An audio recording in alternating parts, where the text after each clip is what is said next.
Kurtuluş Savaşı'nın mimarı Büyük Atatürk ve mücadeleye katkı veren İnönü. Biri Cumhurbaşkanı, diğeri Başbakan. Bu iki kişi Türk milletinin kaderini nasıl değiştiriyor? Biri tam bağımsız Türkiye'yi kuruyor. Diğeri savaş sırasında kurtuluşumuzun Amerikan manda ve himayesinde diyen kişi. Aslında tüm kavgalarının nedeni de bu iki farklı zıt zihniyet. Türk milletinin çektiği tüm eziyetlerin nedeni, Atatürk'ün erken ölmesi, mandacı zihniyetin iktidarda kalmasıdır. Akgül de söyledi ya, insan davranışlarını çözmüşler. Bunu toplum davranışlarıyla bağlantısını kurmuşlar, o zamanki medya aracılığıyla Türk milletini toptan aşağılıyor, edilgenleştiriyor, güvensizleştiriyor. Daha 20 yıl önce topraklarımızdan attığımız uluslar, Amerika'yı önder kılarak bizi aşağılıyorlar. Biz bu duruma nasıl geldik? Bazen derler ya, bir adam dünyanın kaderini değiştirir. Çanakkale anafartalarda emperyalist ülkelerin Çanakkale Boğazı'ndan geçmesini engelleyerek Ekim devriminin sönümlenmesini engelledi. Dünya tek kutuplu güçten iki kutuplu güç haline geldi. İşte o adam Mustafa Kemal Atatürk idi. Kurtuluş Savaşı'nda tek başınaydı. Nasıl yani? Bir sürü aydın, subay onun yanındaydı. Türk milletinin çoğunu senin söylediğin gibi bilir. Ama gerçek bambaşka. Kurtuluş Savaşı'na katılan ya da destekleyen Halide Edip, Adıvar, Yunus Nadi, Nayır, Ahmet Emin, Yalman, Celal Nuri, Necmettin, Sadak, Velid Ebu Ziya gibi ünlü isimler, Ali Kemal, Refik Halit gibi işbirlikçilerle birlikte Türk Wilsoncular Birliği adında bir dernek kurmuşlar. ABD Başkanı Woodrow Wilson'a bir mektup yazarak 5 Aralık 1918, Amerika'nın Türkiye'yi manda yönetimi altına almasını istemişlerdi. Sadece bununla Rermi, Kurtuluş Savaşı'nda önder konuma gelen üst düzey komutanlar, batıcılığın, bağlı olarak mandacılığın etkisi altındaydılar. Hüseyin Rauf Orbay, Ali Fuat Cebesoy, Refet Bele, Albay İsmet İnönü, Amerikan mandasına sıcak bakan komutanlardı. Mustafa Kemal en yakınında bulunan bu insanları mandacılığın çıkmazlığı konusunda ikna etmek için yoğun çaba harcadı. Albay İsmet, Kazım Karabekir, Paşa'ya Mondros bırakışmasından sonra yazdığı mektupta, Amerika milletine başvurulursa çok yararlı olacağı söyleniyor ki, ben de tamamen bu kanıdayım. Bütün ülkeyi parçalamadan Amerika'nın denetimine bırakmak, yaşayabilmek için tek uygun çare gibidir, diyordu. Vay be! Atatürk'ün işi ne kadar zormuş. Kurtuluş mücadelesine katılan tüm aydınlar ve silah arkadaşları, hatta çocukluk arkadaşları bile Atatürk ile aynı düşüncede değil. Hepsi Amerikan mandasını savunuyor. Atatürk ise tam bağımsız Türkiye diyor. Ve o dönemde İngiliz'i, Fransız'ı, İtalyan'ı, Yunan'ı, İstanbul hükümetini, Çerkez etemi, Amerikan mandacılarını, suikastçıları, daha aklıma gelmeyen bir sürü olayı ve güçleri yeniyor. Tam bağımsız Türkiye'yi kurup 1929 dünya ekonomik krizi olmasına rağmen 15 yılda dünyanın en büyük ekonomik kalkınmasını sağlıyor, yaptığı devrimlerle dünyanın en uygar devletleri arasına giriyor. Bunların hepsi doğru mu? Hepsi çok doğru. Tarihsel süreçte kadınlara seçme ve seçilme hakkı veren 4. ülkedir. Yeni Zelanda 1893. Dünyada kadınlara ilk kez seçme hakkı tanıyan ülkedir ancak seçilme hakkı 1919'da. Danimarka ve İzlanda 1915 kadınlara seçme ve seçilme hakkı verildi. Türkiye 1930 seçme, 1934 kadınlar belediye seçimlerinde seçilme hakkı verildi. 1930'da oy kullanabildi, 1934'te milletvekili olma hakkı kazandılar. Dünyanın diğer tüm ülkeleri bu hakları çok yıllar sonra kendi ülkelerinde kabul etti. Bu kadar kazanımlara rağmen, Duru'nun söylediği gibi Amerika ile o anlaşmaları İsmet İnönü neden yaptı? İsmet İnönü, Atatürk'ün sağlığında görevlerini yaparken Atatürk ile çatışmalarına bakın, ben şunu görüyorum. Atatürk toplumsal mülkiyetçi kafa yapısına sahip, İnönü ise özel mülkiyetçi kafa yapısına sahip, adına milli şef dense de kendi bencil, toplumsal düşünce yapısına sahip değil. Bulunduğu konumda kendine zarar gelmesin topluma ne olursa olsun zihniyetinde. Oğuz Dede, karıştırıyor olmayasın. Okuduğumuz tüm kitaplarda İnönü'nün devletçi, Atatürk'ün ise özel teşebbüsü desteklediği yazıyor. Yani senin deyiminle İnönü, toplumsal mülkiyetçi, Atatürk ise özel mülkiyetçi. Tamam, o zaman sorgulayalım. Şimdiye kadar okunan kitaplar mı bu konuda doğru yazıyor?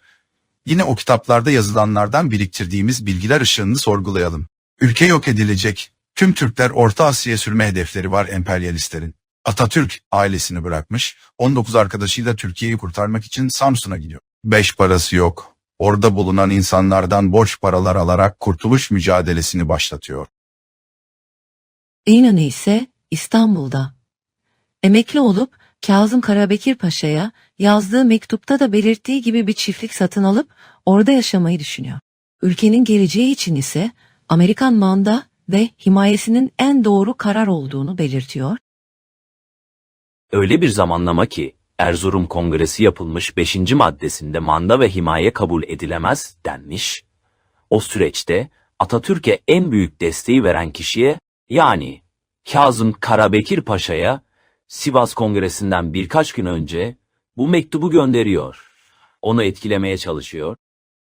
Okuduklarınızın içinde bunlar da var değil mi? O zaman sizin söylediklerinizden sonra özel mülkiyetçi kafa yapısı Atatürk'e yakıştırılır mı? Yoksa İnönü ülkeyi Amerikan manda ve himayesine teslim edip çiftliğinde yaşama hedefindeyken mi özel mülkiyetçi? Böyle bakıldığında Atatürk toplumsal mülkiyetçi, İnönü kendini düşünen bencil özel mülkiyetçi konumunda. Ama yine de bu kadar aydın, neden Atatürk'ü özel mülkiyetçi, İnönü'yü devletçi, toplumsal mülkiyetçi olarak gösteriyor? Şöyle yazılar da var. Atatürk Cumhurbaşkanı, İnönü ise Başbakan. Atatürk kağıt fabrikası kurmak istiyor. Kağıt ithalini engellemek, yurt dışına paramızı göndermeyelim diyor. İsmet İnönü ilgili bakanı da yanına alıyor. Atatürk'e çıkıyorlar. Sözde ekonomik nedenlerle kağıt fabrikasının gereksizliğini savunuyor. Garip milletin parasını buralarda harcamayalım diyor.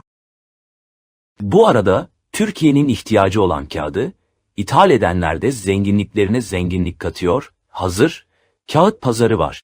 Ya dedem, İnönü'yü devletçi diye yazmışlar ya, İnönü devlet olarak Türkiye'nin ihtiyacı olan kağıtı ithal etse de aracıyı ithalatçı firmayı devre dışı bıraksa ya, firmanın kazandığı para hazineye, yani milletin cebine iner, bunu niye yapmıyordu? Cumhuriyet hükümeti 1920'lerin sonlarına doğru, yani 1930'lu yılların başında devlet olarak yapalım demişler. Sümerbank ve Ticaret Bakanlığı aracılığıyla bazı kağıt ithalatını kendileri yapmamış, yönlendirmiş, belirli şirketlere ayrıcalıklı ithalat hakkı tanımışlar. Yani milletin parası yine birilerinin cebine akmış, hazineye, millete değil. İnönü'nün neresi devletçi oluyor? O zaman okuduklarımızdan ve dinlediklerimden şöyle diyebilir miyim? Atatürk'ün istediği sanayi hamlelerini İnönü ağırdan almakta, geciktirmektedir. Kağıt fabrikasında olduğu gibi devletin yönetimi de İnönü'nün elinde. İnönü'nün ertelediği, geciktirdiği sanayi hamlelerini Mehmet Ali Kağıtçı gibi birikimli insanlara Atatürk'e geldiğinde özel sektör olarak bu hamleleri desteklemiştir. Başka bir deyişle Atatürk karma ekonomik politikayı benimsemiştir. Bu açıdan baktığımızda kesinlikle denemez. Oğuz Dede dikkatimi çekti. Ağustos 1919'da Kazım Karabekir Paşa'ya gönderdiği mektupta Amerikan manda ve himayesini savunuyor. Aradan 20 yıl geçiyor ve zamanın büyük bölümünü Atatürk'ün yanında geçirmesine rağmen tam bağımsız Türkiye ilkesini içselleştirememiş mi? Atatürk öldükten sonra Amerikan mandacılığına yanaştı. Oğuz dede, izin verirsen bu konuda düşüncelerimi paylaşmak istiyorum. İnönü başbakan olduktan sonra Atatürk'ün yapmak istediği devrimleri de geciktirmeye çalışıyor. Bunlardan biri yazı devrimi. Yazı devrimini yapmaması için oldukça dil döküyor. Atatürk'ün kararlılığını görünce geciktirmeye çalışıyor.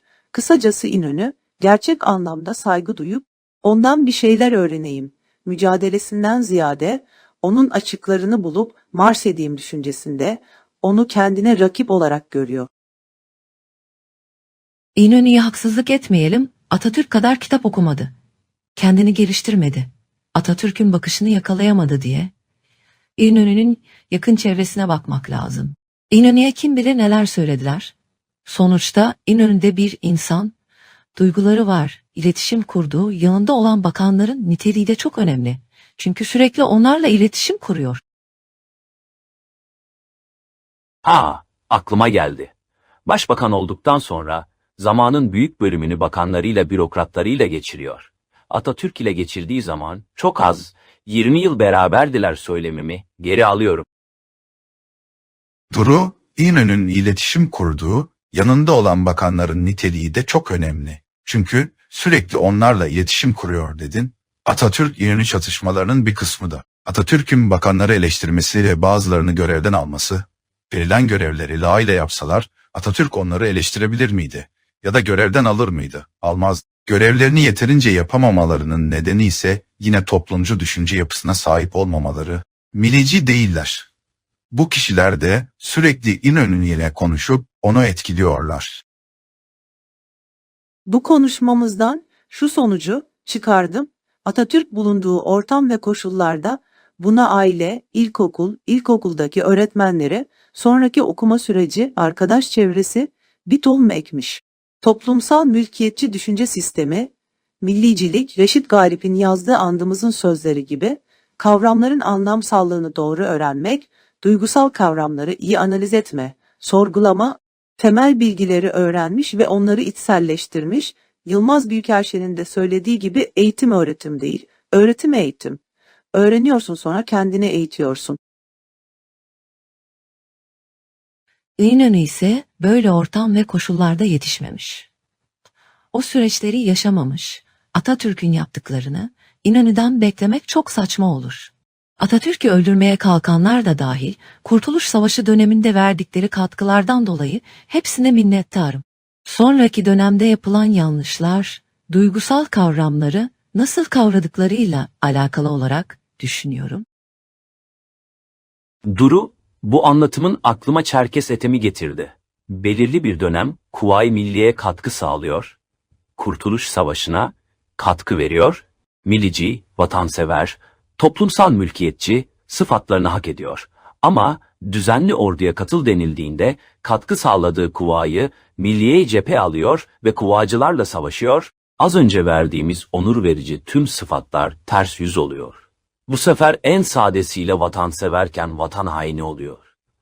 Burada toplumsal mülkiyetçiliği kavramadan, özel mülkiyetçi duyguların baskınlığında yapılan hareket, kibir, kendini üstün görme gibi duyguların içinde yanlış adımlar atmasına, sonuçta da vatan haini olarak anılmasına neden oldu. Kibir, kendini üstün görme gibi duygusal kavramlar iyi sorgulandığında aşağılık kompleksinin dışa vurumlarıdır. Toplumsal mülkiyet düşünce yapısında kibir olmaz. Kimseyi kendinden üstün ya da aşağıda görmezsin. Her canı eşit görürsün. Sohbete doyamıyorum. Konuşuldukça yeni fikirler geliyor aklıma. Çok güzel beyin fırtınası yapıyoruz. Tüm izleyen arkadaşlara da seslenmek istiyorum. Bu çalışmaların devam edebilmesi için paylaşım yapmayı, abone olmayı, beğeniyi işaretlemeyi unutmayalım. Sağlıcakla aydınlıkta kalın.